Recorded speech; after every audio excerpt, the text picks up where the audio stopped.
everyone, and welcome back to my YouTube channel. This is the JC Clubber, and I am. We're not the one that put the suit there. It was you.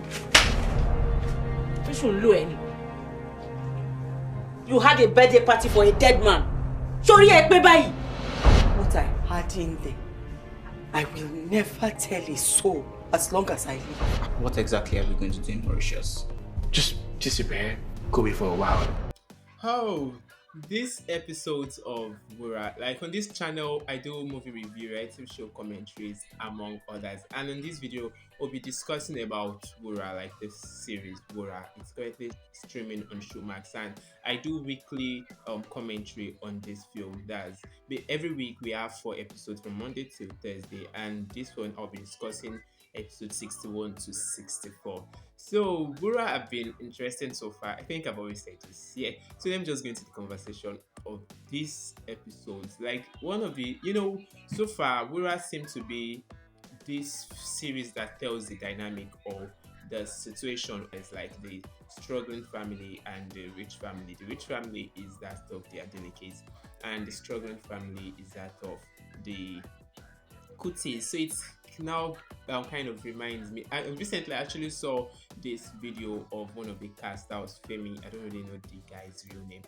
He's no longer on the show, and he was talking about this Karl Marx Marxist theory and how it's just like a reflection of this series. And I can actually say that like for a fact, because the struggling class they're just there struggling with their life, wanting to find themselves in that society, like regardless of everything they've been able to acquire. Like someone like Tumi, character like Tumi, she's well educated, she's everything, she is equipped, but they are still in that poverty state. Then the rich ones are still using every means through which they can to maintain that class they belong to. And Wura is just a perfect example, a perfect example of someone who is of this high class or who is of the upper class, who do not want to take risks. Like she's not ready to take any risks to just find herself out of that class. So it's just an interesting film so far, or series rather.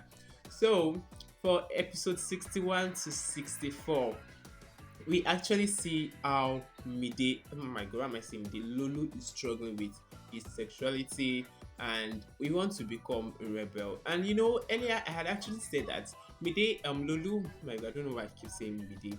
Lolu have been this character who we always succumb to everything his mom wants him to do. Is like mommy boy and the rest, and she keep pushing him around. But seeing Adewale on the show, or like Adewale coming into their house and seeing how this one is so outspoken, like he's unapologetic about his sexuality and his identity, this actually now push Lolu to be like, no, I think I can do this and the rest. And for me, like, okay, while I was actually online and getting to watch to read other people's tweets about Wura, so some people were like, oh, Lolu was just, at the time, it was like lion and the rest, was fearless and the rest, and in no time he became a cub and he was so gentle, and he had actually decided to get married to Mandy just as his mother had demanded.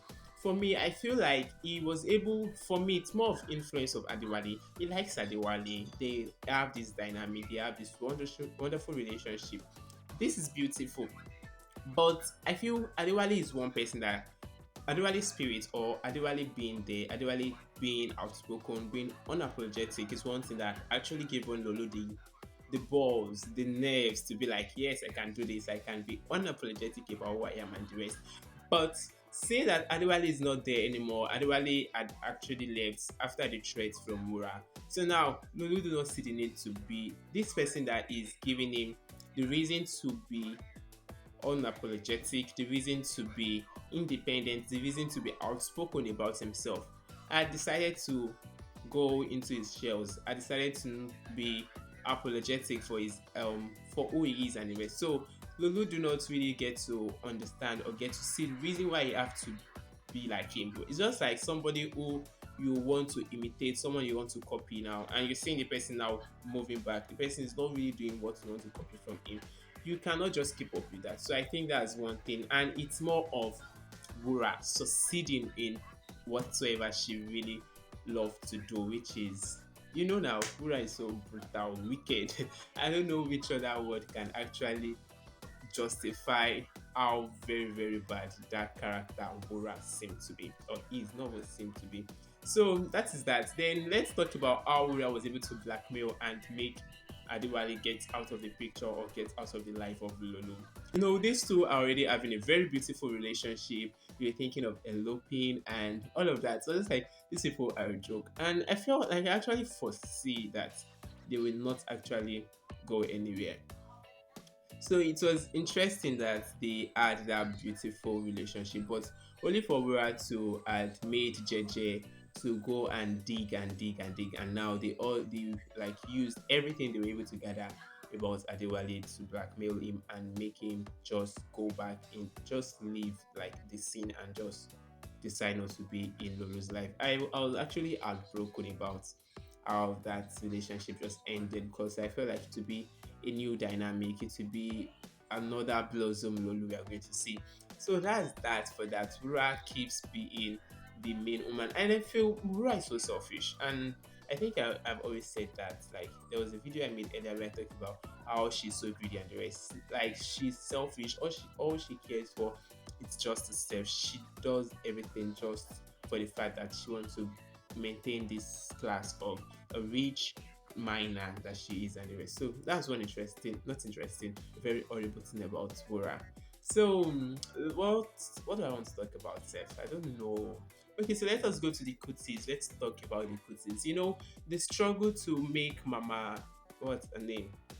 Iyabo, that's Mide's mother, to be back to normal, and this trauma she had gotten from the kidnap of Ebu now it's one thing that all of them in that family are actually struggling with. And I'll actually give kudos to the characters there too. Like they really, really did well with their character and everything. Like they are doing well. So she was able to get treated, get back to normal and the rest, and our friendship with what's the name, Auntie Labake was back to normal. Depression state, which is making her go crazy now, had actually been one struggling thing or one struggling situation which all of them had to deal with. And luckily enough for her, they were able to get that medical attention, and now she's getting better. Just so bad. You know, I want to talk about this character, Ewa. The Ewa character now, I always just question myself that how come someone like Tumi, who is cool, she is, I can see Tumi to be someone who think right.